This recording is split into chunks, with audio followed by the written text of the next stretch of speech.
La Rosemary ospita per il terzo anno consecutivo la manifestazione Primavera in Giardino, che porterà molti espositori. Avremo 60 espositori di piante rare, con novità anche sulla quantità e qualità delle piante, per cui non mancate questo appuntamento, perché è ricco di novità e di entusiasmo per quanto riguarda tutta la festa che c'è intorno. Perciò ci saranno mostre complementari con mostre di fotografia, mostre d'arte, i simposi ovviamente con degli esperti internazionali del settore, e quindi ci saranno delle galline come al solito che popoleranno questa mostra, e perciò vi invito a venire numerosi.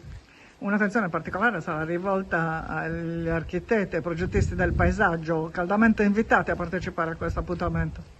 Ecco, questa è una nostra mission che, insieme a Italo Vacca e Leo Minniti, che sono gli architetti paesaggisti che curano culturalmente la manifestazione, che hanno invitato e inviteranno molti esperti internazionali per diffondere la cultura anche non solo tra gli appassionati e gli addetti al settore, ma soprattutto agli architetti paesaggisti, affinché facciano della cultura urbana per arredare bene i nostri spazi. Noi abbiamo bisogno sicuramente sempre di più di spazi che ci diano la possibilità di goderci il verde e di rilassarci, e questo può avvenire anche con il loro supporto, perché i cittadini fruiscono di quello che loro fanno, e se loro ci creano degli angolini verdi la gente vive meglio.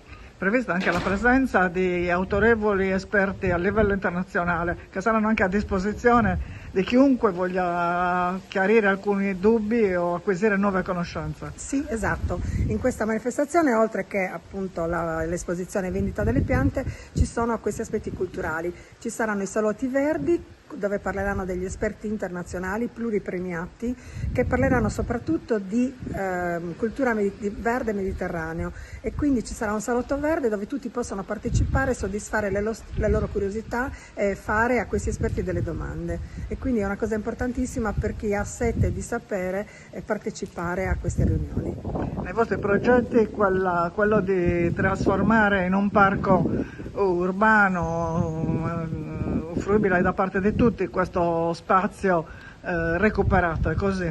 Sì, per me e Gianmichele è stato restituire una dignità a questo posto, e vorrei trasformare questo posto, che sono poi quasi 11 ettari, in un parco. Questo per dare la possibilità a tutti e farlo fruire a tutte le persone, perché c'è bisogno dei polmoni verdi, c'è bisogno di uno spazio dove la gente può andare a rilassarsi, dove i bambini si divertono e dove imparano la cultura del verde e il rispetto degli animali e delle piante. Un progetto che deve essere accolto positivamente e sostenuto dalle istituzioni. E questo sì, perché noi in 12 anni di impegno costante abbiamo ripulito tanto in questo posto, c'era tanto da fare, però ancora per trasformarlo in un parco servirà sicuramente un supporto. E io non lo chiedo solo economicamente, servono dei fondi perché questo progetto diventi una realtà che poi noi lasceremo a chi poi lo potrà fruire, i nostri posteri, che saranno i giovani di adesso, perché è un progetto che si realizzerà certo non in un anno, ma in qualche po' di tempo.